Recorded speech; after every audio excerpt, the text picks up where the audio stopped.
O milagre visto por 50 mil pessoas. Nossa Senhora já tinha aparecido outras 5 vezes para eles. Mas ela prometeu que na última aparição ela faria um milagre. Eu tive em Fátima, quando eu era adolescente, eu conheci pessoas que viram o sol dançar no céu. E mesmo assim o 3/8 é Protex? Cara, esse cara não faz sentido, mano. Foi publicado no jornal que o sol dançou no céu e as previsões que aconteceram, inclusive a guerra terminaria em poucos meses, né? Foi um milagre que todo mundo viu. Você acredita em milagres? Se inscreve aqui no canal, deixa um like nesse vídeo, comenta, compartilha, só pra, né, vai que você esquece. Então, não. Acontecimentos extraordinários que não possuem explicações científicas. Aí eu respondo com um singelo não sei, eu não preciso ter resposta pra tudo. No decorrer da história, esses eventos ocorreram diversas vezes, mesmo depois da morte de Jesus Cristo. Muitos céticos dizem que esses, na verdade, não passam de fantasia religiosa e que eles não acontecem mais nos dias de hoje, pois existem câmeras para desmenti-los.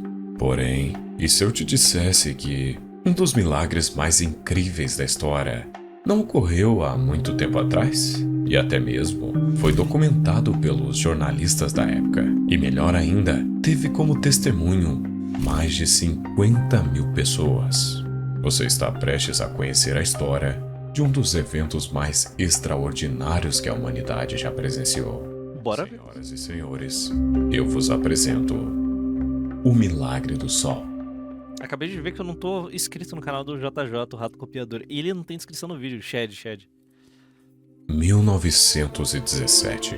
O mundo estava imerso em um dos períodos mais sombrios da história, a Primeira Guerra Mundial, que já havia avançado para o seu 3º ano. Inclusive teremos no canal principal uma série sobre a Primeira Guerra Mundial contando todos os anos do conflito. A Europa enfrentava uma devastação Vai ser cozinhado ao longo de bastante tempo, então relaxa. sem precedentes. E a Igreja Católica, graves crises, perseguições.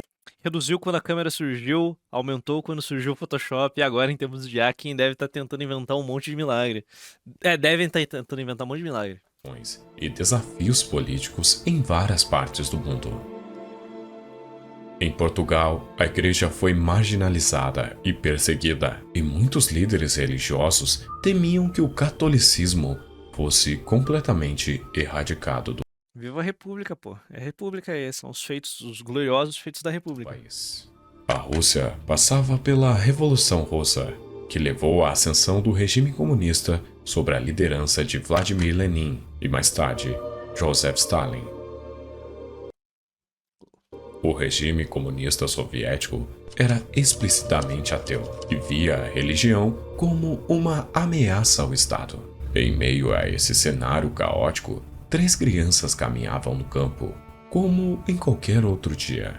Lúcia, Francisco e Jacinta eram pastores, cuidavam de ovelhas nas colinas de Fátima, um lugar isolado da devastação que engolia o resto da Europa. A Primeira Guerra Mundial rugia em terras distantes, mas ali, no silêncio do campo, essas crianças não podiam imaginar que estavam prestes a se tornar o centro de um evento extraordinário. Era maio de 1917, quando uma luz intensa brilhou no horizonte, interrompendo a paz da manhã. As crianças olharam para o céu, confusas e ao mesmo tempo atraídas por algo maior do que elas mesmas. O que apareceu diante delas foi uma figura luminosa, e não demorou muito para as crianças perceberem que aquela era ninguém mais, ninguém menos do que Maria, mãe de Jesus, que se apresentou como Nossa Senhora. Ela trouxe uma mensagem de fé, penitência e, sobretudo, prometeu que em outubro aconteceria um grande milagre para que todos acreditassem. Qualquer adulto pensaria que essas crianças estavam mentindo, mas e se fosse verdade?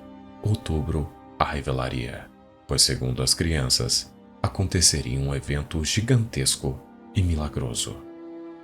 Eu não faço ideia do que tá acontecendo, por isso que eu não vou ficar dando pitaca aqui. O pardo mais louco disso tudo é o destino macabro que os 3 pastorinhos tiveram. Uma virou freira e morreu de velhice, cara.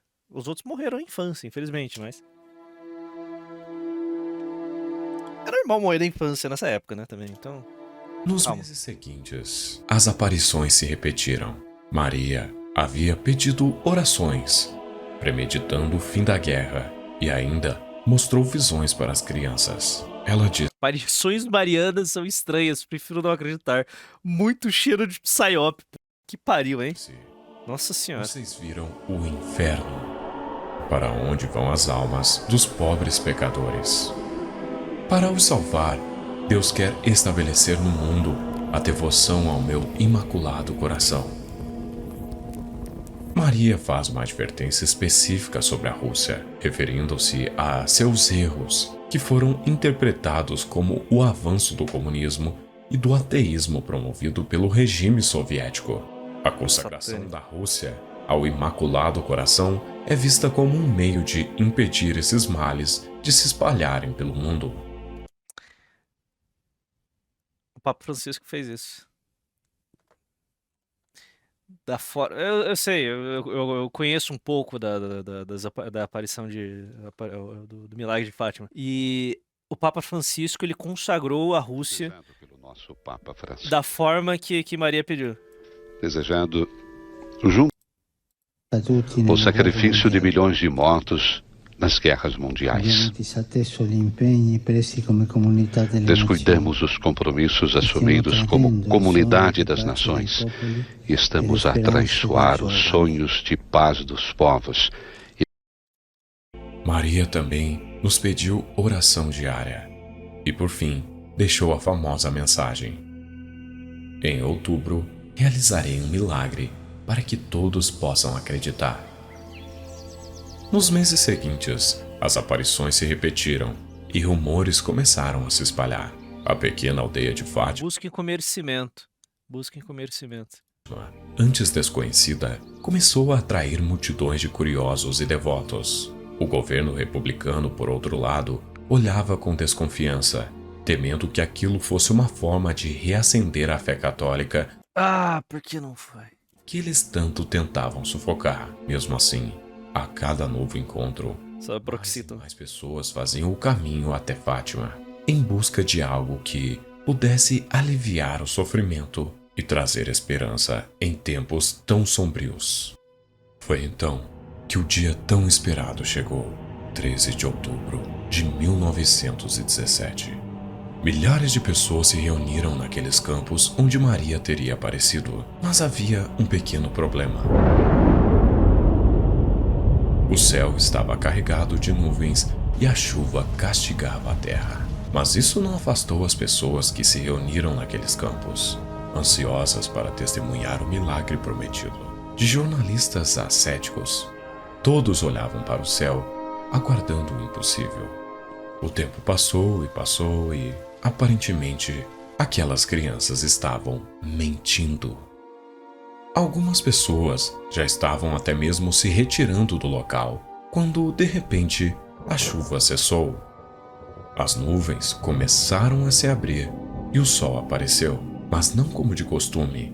Na verdade, ele começou a girar, a pulsar e dançar no céu, emitindo raios de luz que mudavam de cor. Um espetáculo divino, ou, para alguns, aterrorizador. O sol parecia se aproximar da terra, trazendo medo e pânico.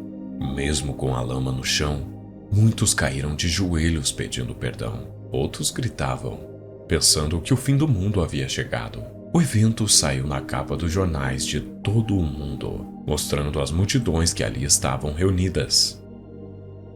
Parece uma pintura religiosa, mas aconteceu de verdade. Infelizmente, as câmeras da época não tinham a tecnologia necessária para capturar fotos, e quem dirá vídeos do céu, pois a luz do sol tornava as gravações muito claras e não dava para enxergar basicamente nada quando apontava para o céu. Mas com certeza foi um evento majestoso e até mesmo Os jornalistas que não eram religiosos estavam lá e comprovaram que o Sol havia se mexido de uma forma estranha. Os céticos, porém, não acreditaram nessa história e deram várias explicações para o evento. Uma das teorias céticas mais comuns é que o que as pessoas viram no céu foi resultado de um fenômeno óptico natural, como alucinações coletivas causadas pela observação prolongada do Sol ou efeitos de difração de luz na atmosfera. Mas o que não bate com essa explicação é que todos viram o Sol parar de repente, como se fosse um fenômeno grupal e não individual. Ou seja, ele estava aumentando, diminuindo e parou para todos ao mesmo tempo. Ele voltou ao normal para o grupo e não como se fosse a perspectiva de um indivíduo que estava alucinando. Outra explicação cética se baseia no poder da sugestão coletiva e da psicologia de massa. O contexto da época, com a promessa de um milagre feito por Nossa Senhora às crianças, preparou emocionalmente a multidão para esperar algo extraordinário. Essa expectativa compartilhada pode ter criado uma susceptibilidade a experiências visionárias ou visuais incomuns. Em outras palavras, muitas pessoas poderiam ter sido influenciadas pelas emoções do momento, pela fé e pela sugestão de outros que acreditavam ter visto algo no céu. Mas, sinceramente, é difícil acreditar na parte cética. A quantidade de testemunhas é, de fato, uma das características mais impressionantes do milagre do Sol. O fato de que tantas pessoas de diferentes origens sociais, idades e níveis de educação relataram eventos semelhantes cria um peso significativo em favor da veracidade do que ocorreu. A experiência coletiva, onde uma multidão viu e interpretou os eventos de maneira semelhante, é um aspecto difícil de explicar sobre uma perspectiva puramente cética. E até hoje, o milagre do Sol de Fátima continua a ser um tema de debate e reflexão, não apenas em termos de sua veracidade histórica, mas também em relação ao impacto Tenho absolutamente nada a acrescentar aqui. que teve na vida espiritual de milhões de pessoas ao redor do mundo. Mas e você? O que acha disso? Essas crianças realmente mentiram e a multidão de milhares de pessoas, na verdade, teria alucinado? Ou naquele momento, a Mãe de Deus teria simplesmente feito um dos maiores milagres da história na frente? Achei paia que o JJ não explicou quais eram as mensagens de Maria. Que eu acho que é a parte mais interessante de tudo isso. Deixa eu achar aqui. É interessante. O primeiro era... O primeiro era a conversão da Rússia. Based Padre Reginaldo Manzotti, que, se eu não me engano, ele reza a missa todos os dias na igreja do Guadalupe, aqui em Curitiba. O segundo era da morte ou assassinato de algum papa? Não. O terceiro, esse. O terceiro. O terceiro. O segundo não lembro, mas o terceiro era da morte do Papa. Tá. E que o Papa subia uma escada e da cruz regadores de sangue. Nossa. Então é imagem forte. E o Bento XVI, não. São João Paulo II, no ataque, ele alerta que aquilo foi a revelação. Bento XVI, antes de morrer, porque muitos papas não queriam mostrar a revelação. Porque quando se torna papa, ele tem acesso. Era passado, ele queria acesso. Paulo VI leu e mandou guardar. No João 23 leu e mandou guardar que não ia revelar, que era exatamente a morte de um papa. Caralho. E São João Paulo II leu e mandou guardar. Puxa. Que é guardado nos arquivos secretos da Santa Sé. Quando aconteceu o acidente, ele estava no hospital ainda, ele mandou buscar. E aí ele entendeu. Aí ele pediu a Lúcia, que ainda era viva, a terceira vidente de Fátima. Eram duas meninas ou três? Duas meninas, Jacinta, Lúcia e Francisco. Francisco morreu muito cedo, Lúcia viveu muito, mas Nossa Senhora disse que Francisco iria morrer muito cedo. Ah, é? Jacinta também morreu de tuberculose e Lúcia ficou idosa, morreu faz pouco E tempo. ele pediu para ela, chamou a Lúcia para... Eu interpreto assim. Você concorda com essa interpretação? Porque a interpretação é da igreja. Uma revelação é para a pessoa, mas a interpretação é da igreja. Entendi. E ela disse, sim, foi isso que aconteceu. Apesar de que Bento XVI, um homem elucidadíssimo, ele disse, lembremos que uma criança... Você tem filhos? Tenho, 5 anos. Agora você imagina, uma tinha 7, 9, 11. Uma criança de 11 anos ter uma revelação de Nossa Senhora. Nossa. Como fica... Não, a cabeça dela é muito limitada. Ah, sim. Por mais que Nossa Senhora tenha dito coisas grandes, Não a tinha compreensão vivência, era pouca. Então Lúcia diz isso no final da vida. Inclusive eu fui embaixador de um filme aqui no Brasil, que chama-se Fátima. Fátima. Fui embaixador desse filme aqui no Brasil. Fátima, O Segredo de Fátima. É lindíssimo. E Lúcia diz isso, que inclusive é interpretada por Sônia Abrão, isso? Sônia Abrão não, por aquela que fez o beijo, a viúva. O Lene pode procurar aí, por favor. É muito bem interpretada. Fátima, filme... Fátima. Oh, meu Deus, aquela que fez o beijo da Mulher-Aranha. Sônia Abrão. Sônia Braga? Sônia Braga, Sônia Braga. É Sônia Abrão é a... Ah, não mudou a categoria? Bosta. Exato, foi a Sônia Braga. É a maior live de Battlefront 2 daqui, aparentemente. Parabéns. Não é que veio a Dani Calabresa aqui na sexta e imitou muito bem a Sônia Abrão. Então foi isso. Foi isso. E aí foi quando interpreta muito bem. E ela diz, ó, o que eu lembro é isso, Papa. Só que lembre-se que eu era uma criança de 11 anos. Então, a gente sempre tem que entender que o conteúdo de Deus tem um limitador. A revelação de Deus. Exato. A mente humana. Nosso intelecto, né? Nós somos pequenos diante da revelação. E então a criança você terminou de explicar, né? Para onde vai? Não terminei não. A gente parou na... Santa Faustina teve a visão do inferno. Ah, certo. Ela desceu e voltou. Quando ela saiu do inferno, que ela viu aquela coisa horrorosa, ela falou, Jesus, mas você não é a misericórdia? Como pode o inferno? Jesus respondeu para ela, sim, mas na misericórdia, para que eu possa ter misericórdia, tenho que ter justiça. E às vezes a gente esquece isso, a gente pensa que misericórdia é aceitar tudo e permitir tudo. Aí vira bagunça. Na misericórdia tem que ter a justiça, porque a justiça de Deus é diferente da do ser humano. Eu já vou voltar lá na história da criança. Para nós, o que é uma justiça? Eu quero que esse cara se lasque.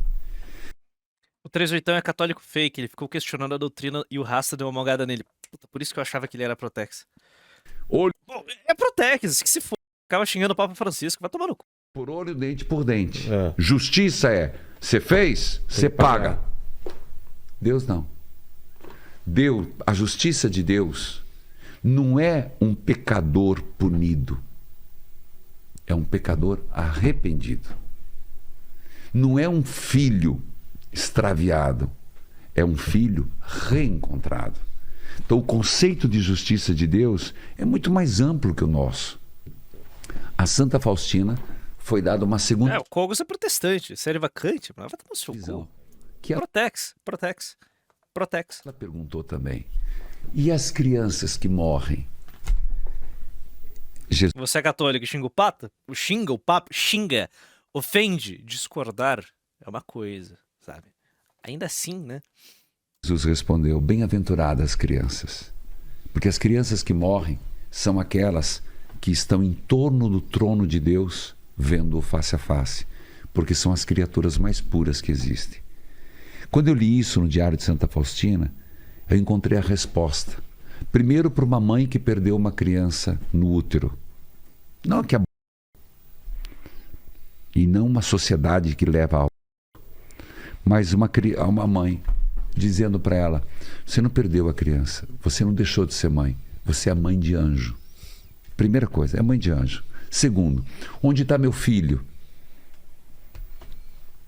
Junto do trono de Deus. Então não se perdeu. Então, respondendo a tua pergunta, onde elas estão? São as criaturas mais puras existentes. Estão diante de Deus. Poxa. Eu acho que com isso deixa muita mãe, muito pai mais aliviado, né? Mais Tem essa aliviado. preocupação de, É. poxa, não teve tempo e tal. Mas não falou dos 3 segredos? Mas essa parte aí Vambora, eu tô curioso, eu tô empolgado, vambora. é bastante reveladora para nós. Sobretudo com relação ao terceiro segredo. Bem-vindo de volta, Robert Kennedy Nossa Senhora Jr. revela, por fim, um terceiro segredo.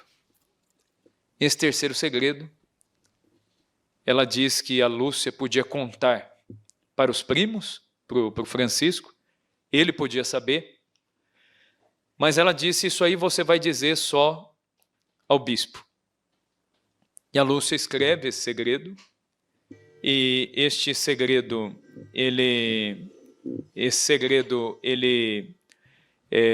Não quero perguntar pro Grok. acaba sendo transcrito e enviado ao bispo de Leiria.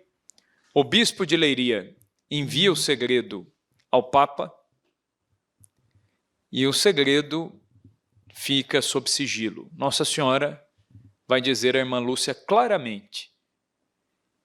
Ela faz alguns pedidos. Primeiro pedido, que a Rússia seja consagrada ao seu Imaculado Coração para não espalhar os seus erros pelo mundo. Nossa Senhora, muita gente, quando fala de Fátima... O melhor do Milagre de Fátima é que ele é em português, né? Então foi literalmente isso, que a Rússia não espalhe os seus erros pelo mundo. Diz assim, Nossa Senhora não falou do comunismo, né? Nossa Senhora não usou a palavra comunismo, mas Nossa Senhora fala dos erros da Rússia. É bastante óbvia a interpretação. O que não falta é erro na Rússia, né? O país maldito. Assim como na Sagrada Escritura, você não vai encontrar a palavra purgatório, mas é óbvio que o purgatório existe, porque a Sagrada Escritura comprova. Então, não é pelo fato o Papa consagrou a Rússia. de Nossa Senhora não ter usado o termo que isso enfraquece aquilo que ela quis dizer. Os erros da Rússia. O que a Rússia implantou no mundo? O veneno do comunismo em 1917. E aí Nossa Senhora fala que se os pedidos fossem atendidos, eles teriam um tempo de paz. A Rússia se converteria. Mas se não atendessem, Nossa Senhora foi precisa. Nossa Senhora aparece no pontificado de Bento XV. E Nossa Senhora fala claramente para a irmã Lúcia. No pontificado de Pio XI, que não tinha sido eleito, o cardeal Achille Ratti não era ainda o Papa. Ela diz, no pontificado de Pio XI virá outra guerra pior ainda. Pior ainda. E a Rússia vai espalhar os seus erros pelo mundo. Então Nossa Senhora pede essa consagração. E no terceiro segredo, Nossa Senhora faz uma recomendação de que o segredo não fosse publicado antes de 1960. De 1960. Mas que deveria ser publicado ali, naquela data, naquele momento. Pio XI leu... Você está esperando o Kogos ofender o Papa Based americano? Você está esperando? Pô, não seja por isso. Ele já tá xingando. Aqui, ó. Falso Papa Prevost, leão matador de almas. Ele já fez, ó. O Ocidente... O segredo. Como se referia? É um verme, pô. Cara, o Papa Leão tá fez de tudo que os Threadcat queriam pra deixar eles calminhos, sabe? Tudo que você pode imaginar, tá ligado? Hero Novarum, caralho, a porra toda. Escolheu o nome Leão 13 por motivos óbvios, né? O Kogos, ele rejeita Hero Novarum, né? Tá na cara dele. Então, né? A década de 60. Então, tipo, tudo que um Threadcat poderia imaginar e querer, o Papa Leão 13 tá entregando. Não se preocupou. Papa Leão 14.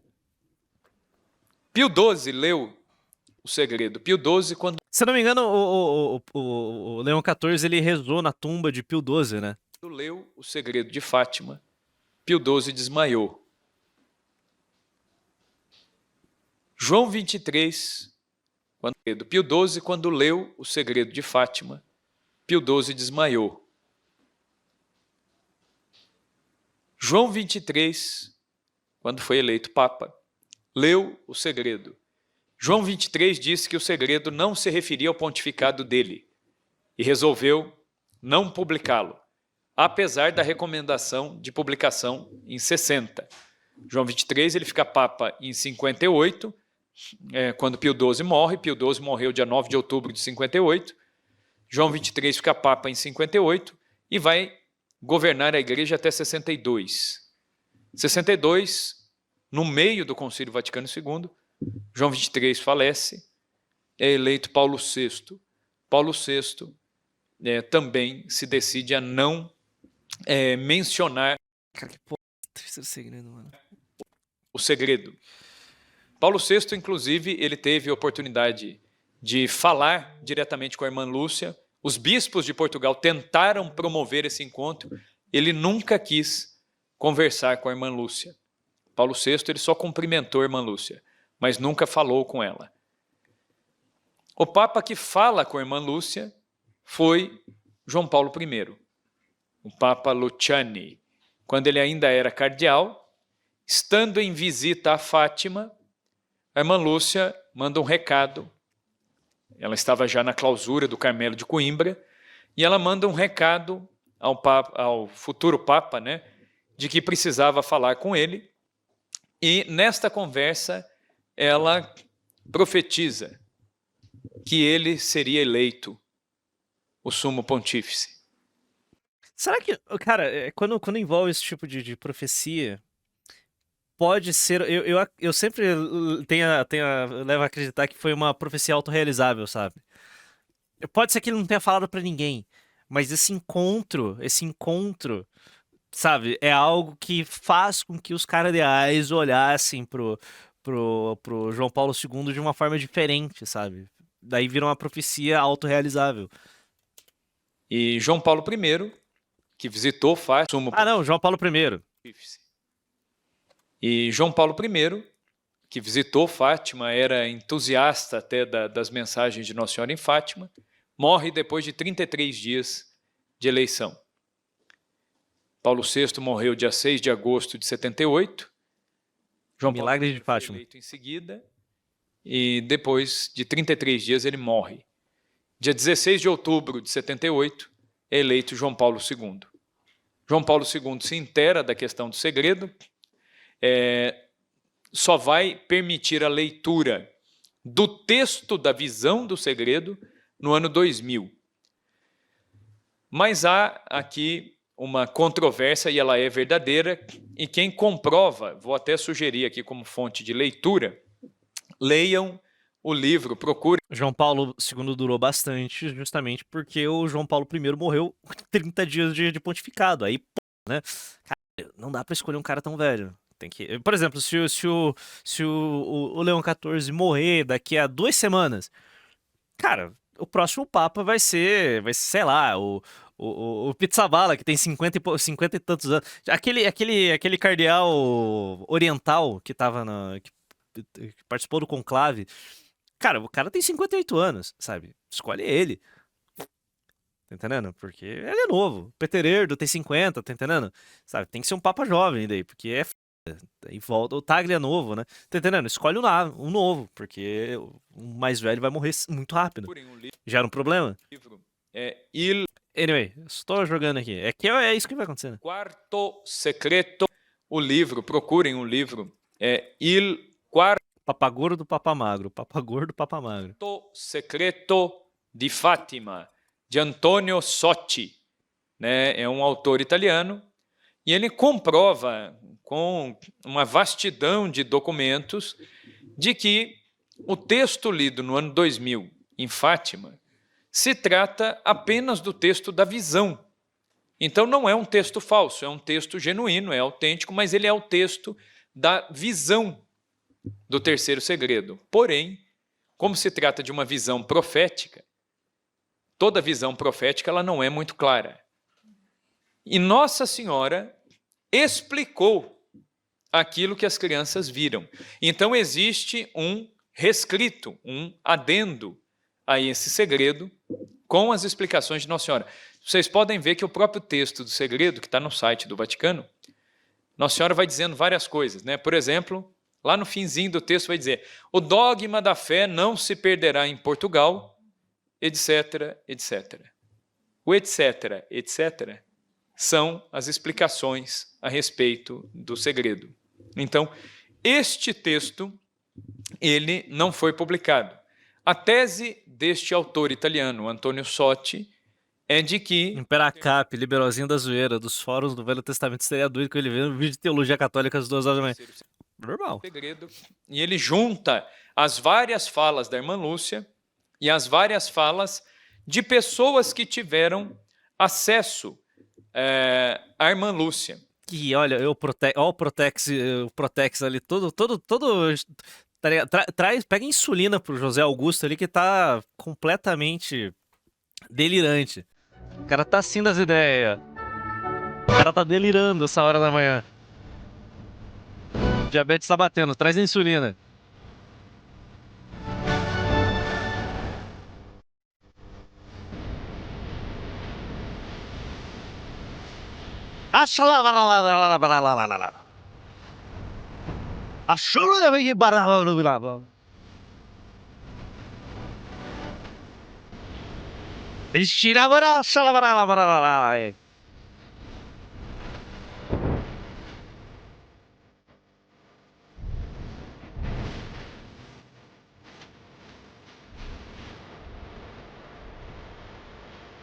Pô, eu acho que eu perdi esse edit do Baruch falando de pastor protestante. Então ele junta as peças do quebra-cabeça e ele diz: olha, o terceiro segredo, nós não sabemos exatamente do conteúdo lá, da explicação que Nossa Senhora dá, mas dá para intuir do que Nossa Senhora fala. E do que Nossa Senhora fala, segundo Antônio Sotti, da crise da igreja. Né? A crise da igreja. Né? Que aí é mais... Pode ser por isso que, então, o Papa João VI não... É João VI, né? Sexto? Ele não revelou esse segredo em 1960. Em 62, o Concílio Vaticano II estava pronto. Sabe? Paulo VI, obrigado. Tá entendendo? Pode ser por isso. Paulo, então... mais ou menos no rumo. João 23 e Paulo VI, eles não divulgaram esse segredo porque estavam no meio do Concílio Vaticano II. Da aula, né, que aí é mais ou menos no rumo da aula aqui que o Lucas Lancaster deu aqui para vocês, falando da crise ariana, vocês lembram? Eu gosto dos vídeos do Lancaster, mano. Eu gosto dos vídeos desse filho da... Dessa aula aqui do CDB, né, que não quero saber as opiniões políticas dele. Quero distância, inclusive. O Lucas ele faz o paralelo da crise ariana e fala um pouco da crise... Tá bom, José Augusto, entendi. Você é o sabichão, você que sabe, pô. Atual, né, em que nós estamos. Então, é dentro deste panorama da crise. O Antônio Sotti diz, então, o segredo, ele se refere a isso. Né? O cardeal Ratzinger, no fim da década de 80, numa entrevista que ele deu, foi perguntado sobre o terceiro segredo. Ele disse com todas as letras: o terceiro segredo não se refere a uma guerra, a eventos políticos, a nada disso. Ele fala sobre a igreja. Então, por aí já dá para se ter uma noção que ele fala mais claramente deste processo que o próprio Paulo VI chamou de autodemolição da igreja, né? Paulo VI, quando ele faz aquele célebre discurso falando da fumaça de Satanás no templo de Deus, ele fala do processo de autodemolição da igreja. Então, o segredo de Fátima parece caminhar neste... O Bisotto está a isso daqui de me convencer a ler os textos de Joseph Ratzinger. Tô a isso. Rumo, né? Então, mesmo que a igreja nunca publique isto, pela situação... O Baruch não vai achar que o Baruch lá gosta muito de igreja católica, não. Você tem que ver os comentários deles atuais. Esses vídeos aqui engraçados, bababá. Mas calma lá, né? Não vai achar que o do Baruch é, nossa, catolicismo. É possível intuir que o segredo... Eu não sei se ele é judeu messiânico. Não sei, mas é judeu. Judeu odeia a igreja católica. Pô. Esteja justamente... Então, é possível intuir que o segredo esteja justamente aí. Mas Nossa Senhora já deu o caminho e deu as armas. Qual é o caminho? Voltar-se para Cristo. Façam tudo o que Ele vos disser. Né? Imitar a Cristo. Quanto mais confessamos, quanto mais comungamos, mais nós nos conformamos a Cristo. Conheçamos a doutrina católica e moldemos a nossa vida na doutrina que é divinamente revelada e instituída por nosso Senhor Jesus Cristo. Os membros da igreja podem ser maus, podem ser pecadores, mas a igreja é instituição divina e as portas do inferno não prevalecerão contra a igreja. Mitada. Pingar um pix. Vai se f***, José Augusto te pôr R$10. https www.shorts/h160-4 ponto de interrogação feature igual Caralho. E falou inteiro, né? O bot não quis censurar dessa vez. Mas ainda bem que veio você, né? Jesus e 2000 anos de cristianismo errados. Mas veio você, genial, cara. Eu vou seguir você. Eu vou renunciar aos evangelhos. Eu vou deixar de seguir a igreja dos mártires. Eu vou deixar de seguir a igreja dos doutores, dos missionários, dos monges, dos eremitas, dos santos, para seguir você. Porque tu é um gênio, meu! Mas ainda bem que... É só mogada violenta, irmão.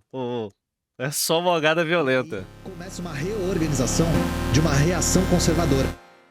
O mais relevante foi o arcebispo francês Marcel Lefebvre, que organizou a Fraternidade Sacerdotal São Pio X.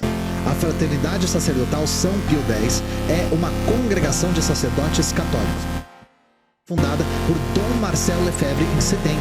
Seu objetivo essencial é a formação sacerdotal, utilizando os meios que a igreja sempre usou, o santo sacrifício da missa celebrado segundo o rito de sempre, o rito de sempre, a pregação da fé e da moral católicas, a dispensação da graça por meio dos sacramentos da igreja, a doutrina católica extraída das melhores fontes e a vida em comum baseada na caridade e na oração.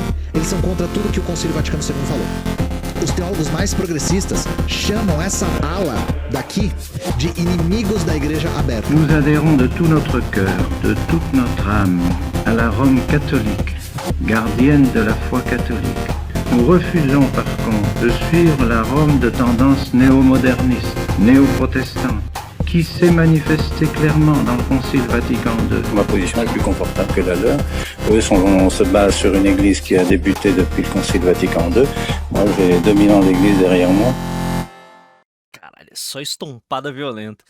Agora, aliás, os comentários do vídeo do gordinho Kogos aqui estão maravilhosos. Olha aqui, ó. O Kaj aqui, o Kaj nem vê a live, mas sabe. Eu não sabia que você era protestante. Kogos, você não é católico, já pensou em fazer terapia. Sem sucessão apostólica, sem opinião, volta pra Igreja de Cristo. Kogos, para com isso. Rivotril ajuda. Kogos já reza na 43ª Church evangélica do Capão Redondo. Tá ligado? É isso aí, sobra nada, mano. Pariu. Olha aqui, ó. Esse prevosto não é nem padre, quem dirá papa. A igreja sempre ensinou que para ser padre tem que ser católico antes. Reconhecer o Concílio Vaticano II significa apostasia, porque aquele conciliabulo rejeita a apostolidade. O Threadcat. Fúria. Vamos ver o falando. Vai lá. E hoje, nesse vídeo, nós vamos falar sobre o falso conclave que resultou na eleição de mais um falso papa.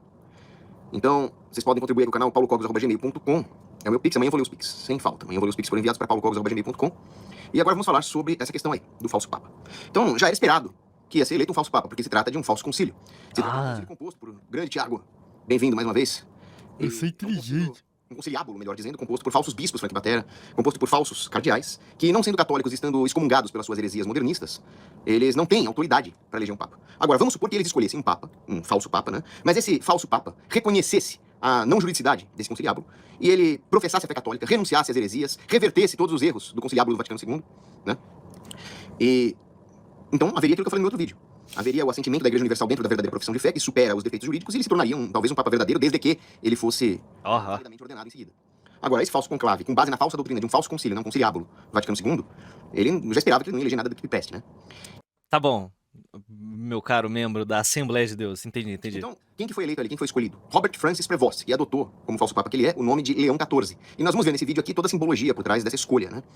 Obrigado, Thiago Ribeiro, mandou aqui, que a direita ganha em 2026. Não, é que nós tenhamos a restauração do verdadeiro papa, né? Porque a primazia petrina, a verdadeira Igreja Católica, continua. Só que ela está eclipsada, como diz Monsenhor Viganò, e os hereges tomaram os prédios no Vaticano, né? Então, o Teósofo pergunta como um legítimo papa ressurgirá, não sei. Mas nós temos que lutar por isso. E knowing is half the battle. Então, saber a tese sedevacantista é o primeiro passo para restaurar um verdadeiro papa. Agora,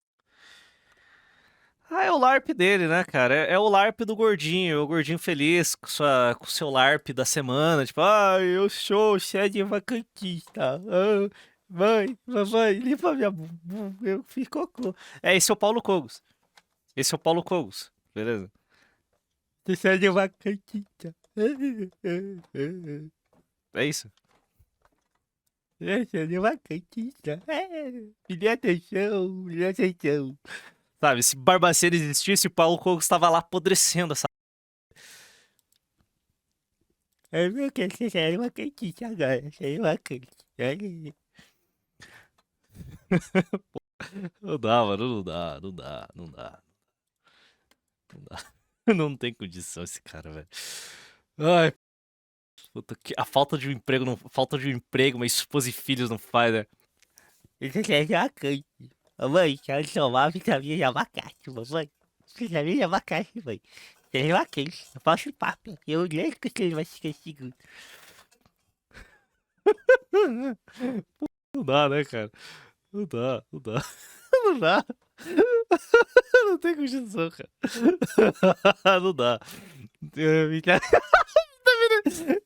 quero vitamina de margarina.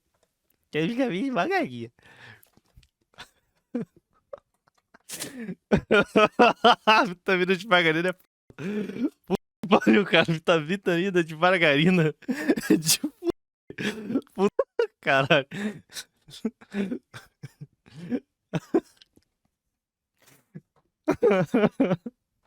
Vitamina de margarina, vou tomar no seu cara. Filho da p.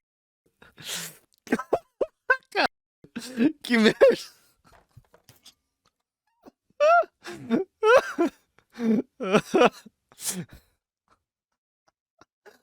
Ai, cara, o horário oficial da gnose, negado. O horário oficial da gnose, 3 horas da manhã. Não, vai tomar no... Como eu sei que o Robert Francis Prevost, vulgo Bento XIV, é um falso papa? Bom, ele não defende a fé. Ele não professa a verdadeira fé. Ele não é o leão que vai rugir em defesa da Igreja Católica. Não. Ele é um... RSJ6.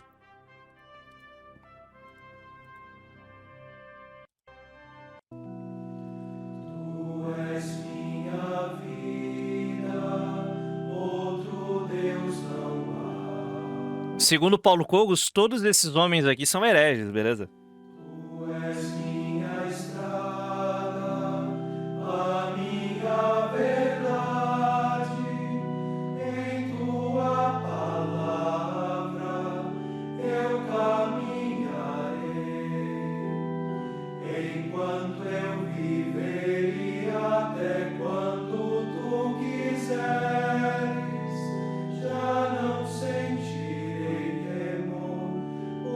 Estás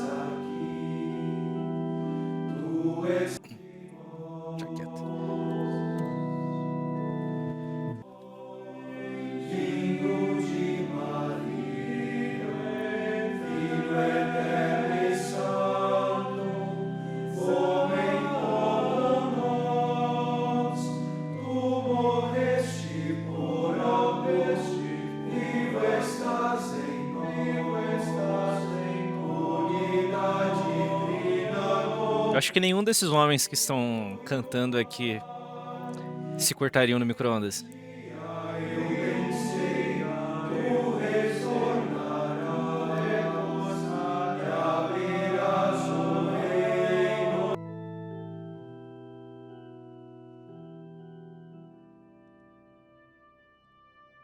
Based.